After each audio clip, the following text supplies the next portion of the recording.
I've been trading for 5 years. 5 long years of blown accounts, miracle recoveries, strategies that worked until they didn't. And somehow, just a few months ago, something finally clicked for me. I figured it out. Not completely, but enough to know I'm not the same trader I was a year ago. So when my mentor invited me over last week and mentioned another trader would be there, I wasn't expecting much. You know how it is. You meet traders all the time. Everyone's got a story. Everyone's got that one strategy that changed everything. But this guy? We're sitting there, just talking, and he starts telling me his story. And I'm not going to lie, I've heard a lot of trading stories. I've lived a lot of trading stories. But this one? Man, this one hit different. 3 years losing, then 1 week that changed everything. I haven't been able to stop thinking about it since. Hit the like button real quick. You're going to want to remember this one. So this guy, I'll call him Tunde. He's from Nigeria, had his whole future mapped out, spent 2 years planning a move to Canada. Visa approved, job lined up, new life waiting. He sold everything, and I mean everything. His car, his furniture, his generator. If you know anything about Nigeria, you know selling your generator means you're serious about leaving. Converted it all to cash, startup money for his new life. Flight was booked, bags packed. He'd already said goodbye to his apartment. Someone else was literally moving in that weekend. Morning of the flight, his agent called. The visa was fake. Complete scam. The agent? Gone. Phone off. Disappeared. And here's the part that made my chest tight when he told me. He had nowhere to go back to. His apartment was gone. He couldn't face his family yet because they didn't even know the full plan. He wanted to surprise them once he was settled. So he's standing in the airport with 2 suitcases and nowhere to return to. He called a friend. Friend was out of town for work, but told him, "Stay at my place. I'll leave the keys with the neighbor." 17-hour bus ride to another city, alone with his thoughts, and about $1,800 left from what should have been $15,000.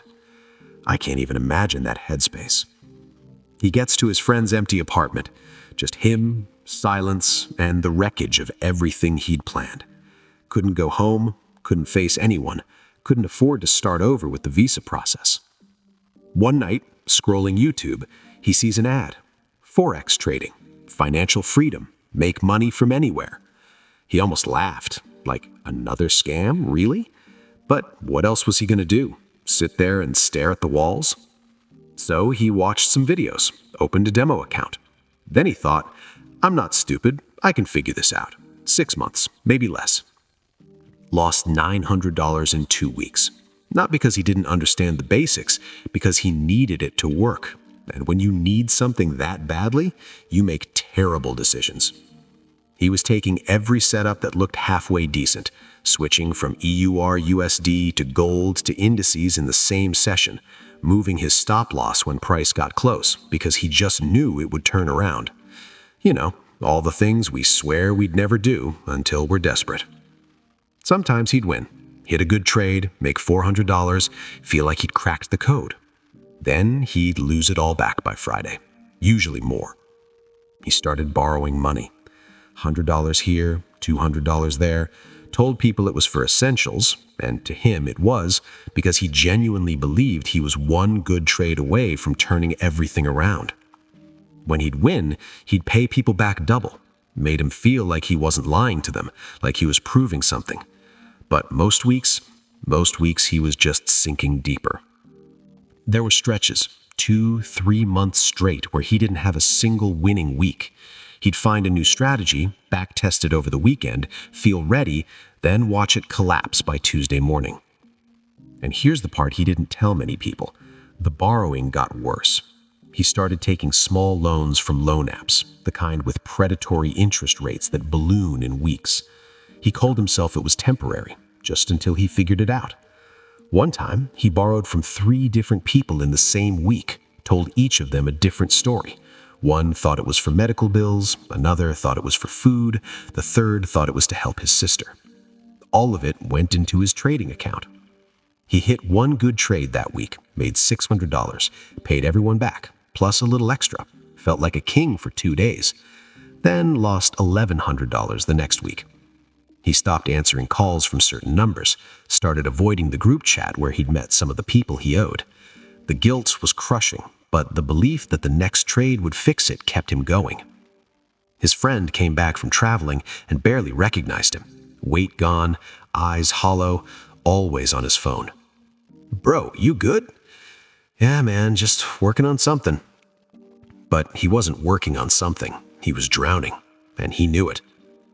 If you've ever felt like this, like you're grinding but getting nowhere, comment "still grinding" right now, because I need you to know you're not alone in this. Then about 6 months later, something happened that he still doesn't talk about easily. His friend got arrested. Something to do with his company, financial misconduct or fraud. Tunde never got the full details, but it was serious enough that everything got seized. The apartment, the car, bank accounts, everything. And just like that, Tunde was homeless again. Different city, different circumstances, same feeling of the ground disappearing beneath him. He didn't have money for a place, didn't have anyone nearby. The people he'd borrowed from weren't exactly eager to help, so he did the only thing he could think of. He reached out to people he'd met in Forex groups, random people he'd talked to online but never actually met. Most didn't respond. One guy did. "Yeah, man, you can crash here for a few weeks. I got a couch." So Tunde packed his stuff, what little he had, and moved again. This guy lived with 2 other traders, actual traders, not just people who'd watched a few YouTube videos. They had setups, they had routines. They talked about the market like it was a normal job, not some desperate escape plan. It was the first time Tunde had been around people who treated trading like work, not a lottery ticket. They'd wake up at the same time every day, check their setups during specific sessions, London Open or New York, take trades if the conditions were right, then go about their day. No panic, no refreshing charts every 5 minutes, just calm. One of them had a spreadsheet, tracked every single trade, entry, exit, risk reward, what he was feeling before he entered, market conditions, everything. Tunde watched him for a week before he asked about it. "Why do you write all that down?" "Because if I don't, I'm just gambling. I need to know if what I'm doing actually works or if I'm just getting lucky." That hit different. Tunde had never tracked anything. He just traded, took setups that looked good, hoped they worked, moved on when they didn't. Another guy in the house only traded 3 days a week, Tuesday, Wednesday, Thursday. That's it. "What about Monday and Friday?" Tunde asked.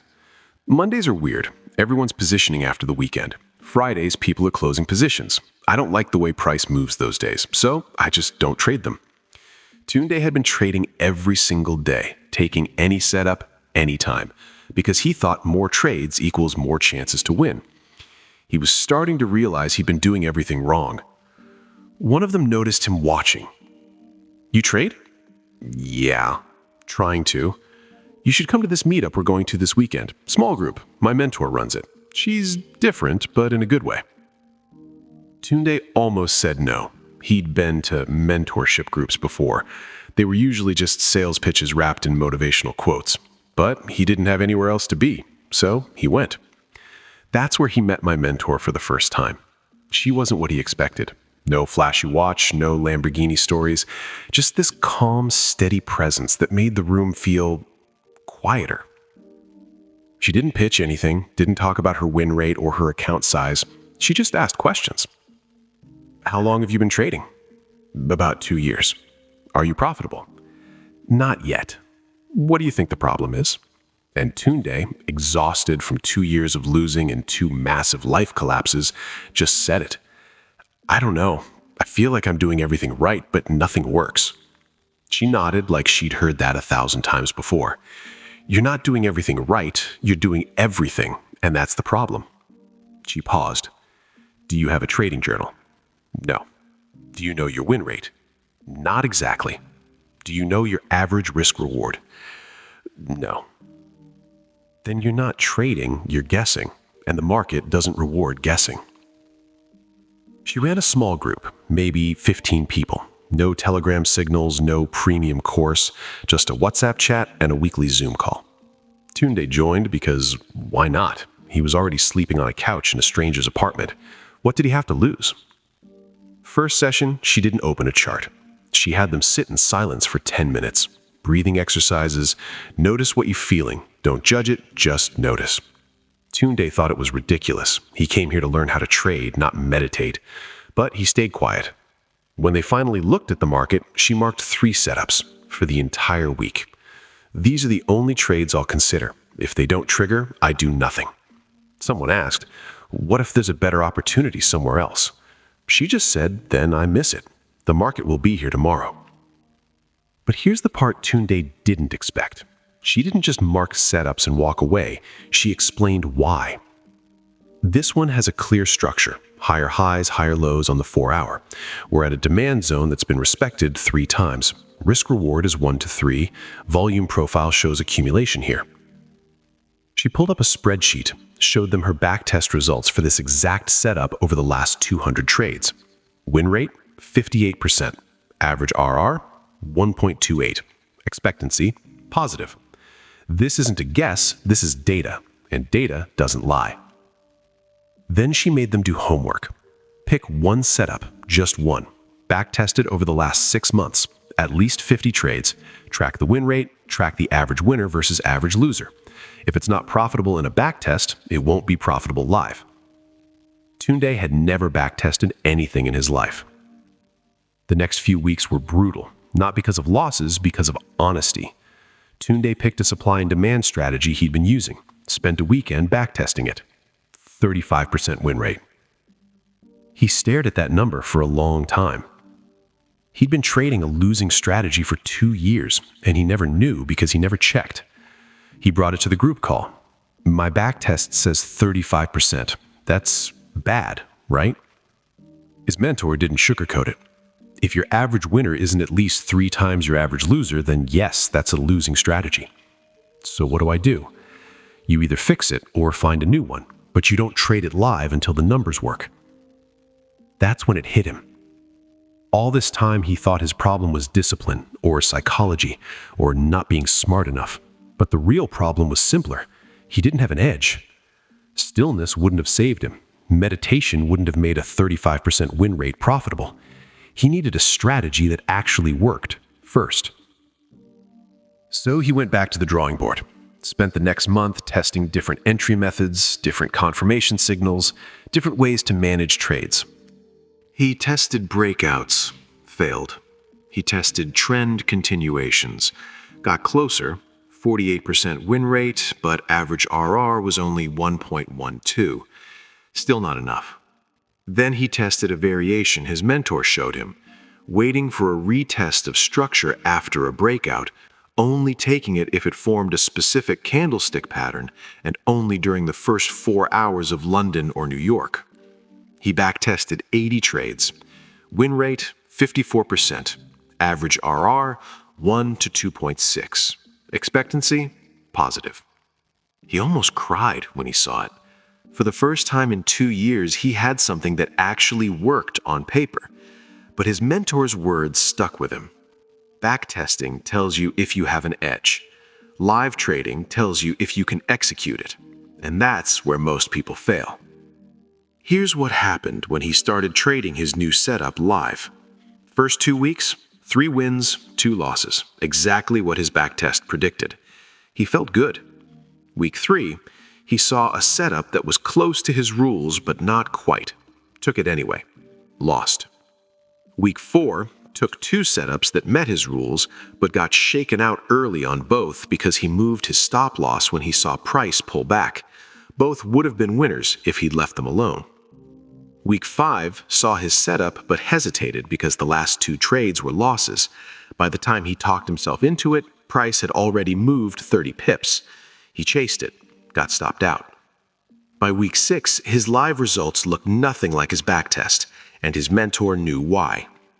You have the edge now, but you're not still enough to let it work. She asked him to do something uncomfortable. Record a voice note before every trade explaining why he was taking it and how he was feeling. He did it for 2 weeks, and when he listened back, it was obvious. Half his trades were emotional reactions. The other half he second-guessed and mismanaged. "This is the part no one talks about," her mentor said. "You can have the best strategy in the world, but if you can't sit still and execute it the same way every single time, it doesn't matter. The edge dies in your hands." Year 3. He got food poisoning from some street food, bad enough that he couldn't leave bed for 3 days, could barely look at his phone without feeling worse. No charts, no trades, nothing. When he finally recovered and opened his platform, 2 of his setups had triggered. Both winners. Clean entries, textbook moves, exactly what his backtest said they'd be. But he'd missed them completely. And for the first time in 3 years, he didn't feel bad about it. He felt calm.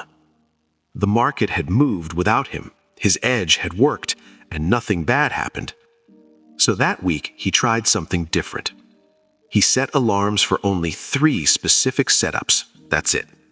The rest of the time, he didn't watch the market. He read, took walks, sat outside doing nothing. When an alarm went off, he'd check the setup. If it met every single rule, he'd take it and close the app. If it didn't, he'd dismiss it and move on.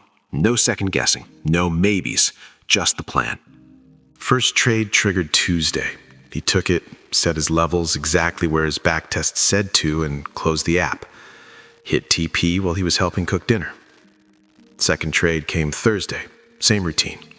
Stopped out. And he felt nothing, just information. His backtest said 54% win rate. Losses were part of the plan. Third trade came Friday, another win. By the end of the week, he was 2-1. Clean execution. No emotional trades, no revenge trading. For the first time, his live results matched his backtest. Not because the strategy suddenly worked better, because he finally got out of its way. He sent his mentor a message, "I think I finally understand. The edge was always there, I just wasn't still enough to let it work." She replied, "Correct. Stillness doesn't create the edge. It reveals whether you actually have one. And if you do, it lets you execute it." When he finished telling me all this, we just sat there for a minute. I didn't know what to say, because I'd lived a version of the same story. Different details, same pattern. I'd spent years thinking I just needed a better strategy, more indicators, smarter entries. But the truth was harder. I had no idea if what I was doing actually worked, because I'd never tested it. And even when I stumbled onto something that might have worked, I couldn't execute it consistently because I was too busy chasing every move. He didn't try to sell me his strategy, didn't show me his exact setup.